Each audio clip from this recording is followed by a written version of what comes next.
Pourquoi Olga Kurilenko, à l'affiche de l'intervention, ne veut pas faire de son fils un enfant gâté? Je me dis souvent, heureusement que j'ai grandi là-bas.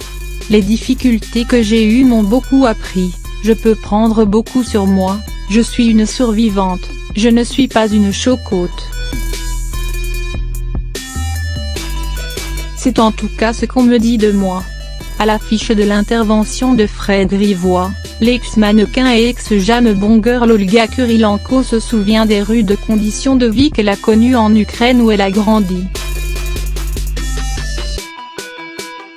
Née à Berdiansk, à l'époque de l'Union soviétique, elle a été élevée par sa mère, professeure, et sa grand-mère, médecin. Mon père n'était pas là, résume-t-elle sobrement. Nous n'avions pas d'argent, j'avais un pull et un pantalon, pas le choix. Ça paraît fou quand on voit ce dont les enfants disposent aujourd'hui.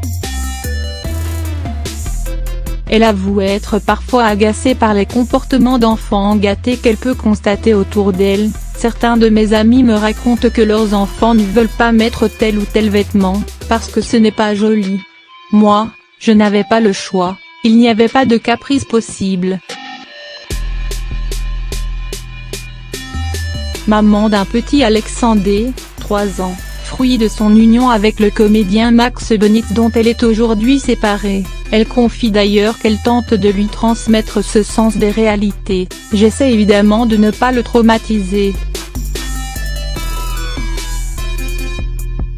Il a bien sûr plusieurs vêtements /obliques, dit-elle dans un sourire. Mais je fais tout pour qu'il ne se comporte pas comme un enfant gâté. Je lui explique, il comprend. Principale différence entre son mode de vie et celui de son enfant, le régime alimentaire. Heureusement pour sa santé, il mange beaucoup plus équilibré que moi, il a droit à des légumes que je n'ai jamais connus enfant, confie l'actrice. Quand j'étais petite, nous n'avions rien à bouffer, c'était pommes de terre et sarrasin.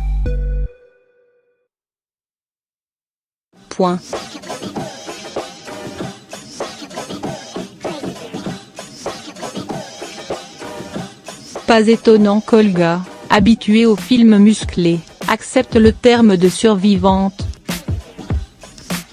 Après Quantum of Solace, la Jam Bong Girl a choisi de s'installer à Londres, où son fils suit des cours en français et anglais. Et comme je lui parle également russe, il sera peut-être trilingue. Mais on verra bien avec le temps. Le monde du showbiz ne semble pas lui avoir fait perdre ses valeurs.